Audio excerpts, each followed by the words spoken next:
Welcome back to the County Seat. Our topic today, forest fires in Utah. They've certainly been in the headlines a lot. We're discussing how we got to a very active fire season. Our distinguished panel has really got us off to a good start. So let's go back and readdress the commercial side of if there's commercially viable ways to make money for the Forest Service off of harvests, why aren't we getting there? You know, historically in the 90s, we did a lot of mechanical harvest, and I think the forest that you and I both worked on was the Kaibab National Forest, and I think during those years the Kaibab forest just got better and better. With the mechanical harvest that was going on, the Forest Service judiciously marked the trees, and I think the timber industry did a good job. But environmental pressure, the spotted owl and the northern goshawk, increasingly stopped the forest industry from being able to operate there. And eventually those industries, both the Kaibab Industries and the Crofts over in Panguitch, they were forced out of business because for some reason cutting those trees was no longer acceptable.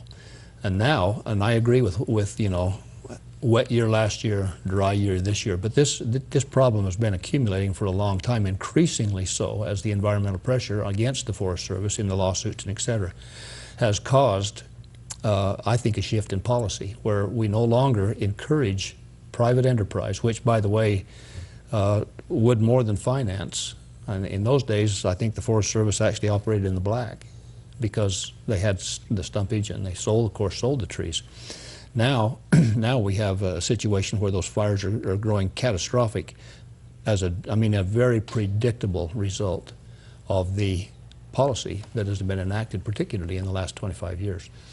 So, David, do you feel that the litigation and some of the things that have happened on an environmental or an endangered species as have kind of tied the forest's hands in their ability to do some of the work that would be best? I think that litigation has certainly restricted some of the things that we used to do. It's changed the way we've done business, and the amount of timber that the national forests nationwide have been harvesting has gone down.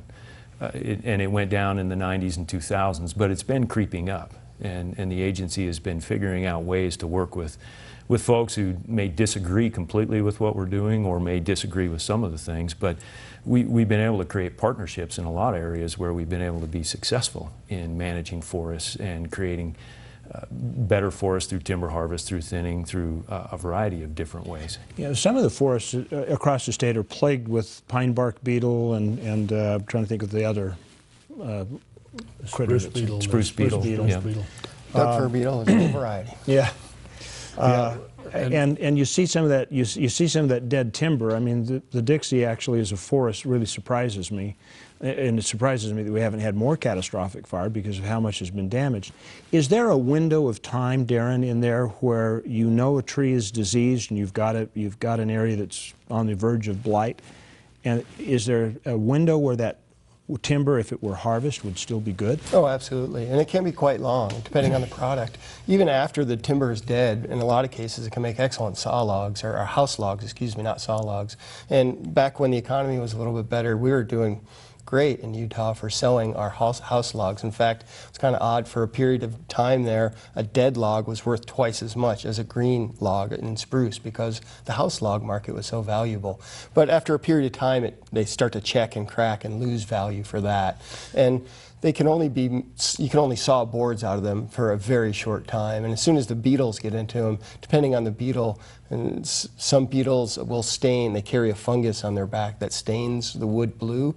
And it's kind of a funny thing that when you sell raw logs to a sawmill and it's blue stained, they don't pay as much for them because it's a defective product. But when they, in a lot of cases, when they sell that blue stained wood at the lumber yard, when you go to buy it, well, that's a specialty product, so we charge more for it there.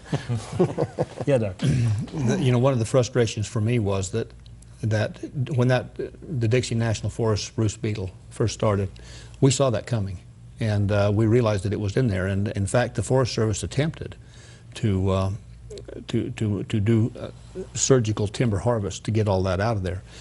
they put the timber sale up, and if I remember correctly, I think the Southern Utah Wilderness Alliance actually filed a lawsuit. They got a stay, and they held up that timber sale long enough that those isolated groups of beetle actually escaped into the forest in general. We just lost probably the best Engelmann spruce forest in the world, and because it was unbelievable. It was a great forest, and now it's all standing dead or it's down, and it contributes to the problem that we've been talking about. And I guess that is my big frustration. My frustration is that if the forest were managed through a combination of the tools that he has in his toolbox, but if we had the ability to utilize the forest harvest, the mechanical harvest, the economic benefit would be enormous. The fuel loads could be reduced.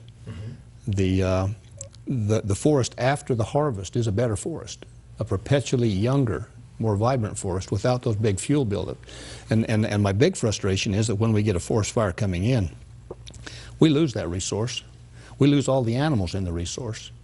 And we put massive amounts of pollution into the atmosphere, more mercury than you have on all your coal-fired power plants put together from these big forest fires that we have, like 20 times more. So, you know, a wise approach, a balanced approach, which allows the forest resource, the fuel loads, to be reduced through the mechanical harvest process, blesses the mankind through the economic benefit that just naturally comes, helps pay for the process, actually. In fact, more than pay for the process if you really look at it. But my point is this. Those who believe that to cut a tree is somehow a sin are contributing to economic and environmental devastation. They are the worst enemy that the forest has. If you think it across the board, environmentally, from air pollution point of view, from a loss of animal life point of view, from a loss of resource point of view, it's a devastating policy that they have.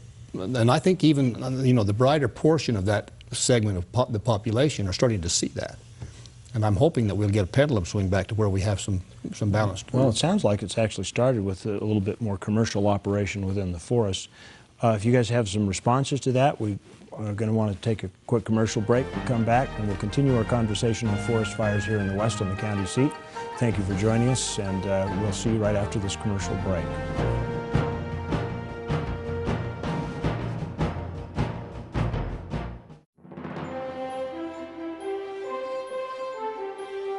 Imagine a place where the world's largest concentration of scenic attractions can be found, where radiant cliffs of 2 national parks and 3 state parks tower to kiss the azure sky. Come and visit any one of the many memorable sites and events that Bryce Canyon Country, Garfield County, Utah has to offer. Drive along National Scenic Byway 143 and All-American Road Highway 12 and experience the ultimate adventure. The State of Utah School and Institutional Trust Lands Administration. SITLA manages 3.5 million acres in Utah lands with the express purpose of furthering the education of Utah students while promoting local industry, oil and gas, even residential development, all at the same time. Through the careful use of trust lands, we distributed more than $22 million to Utah schools last year. The State of Utah School and Institutional Trust Lands Administration, building the state's permanent school fund.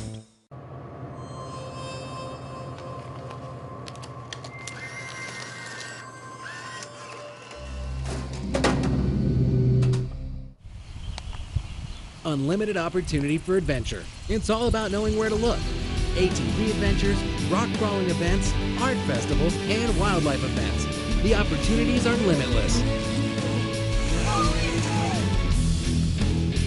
Pick your adventure in Miller County. Rediscover your sense of adventure. Welcome to San Juan County. Discover the past. A change of place.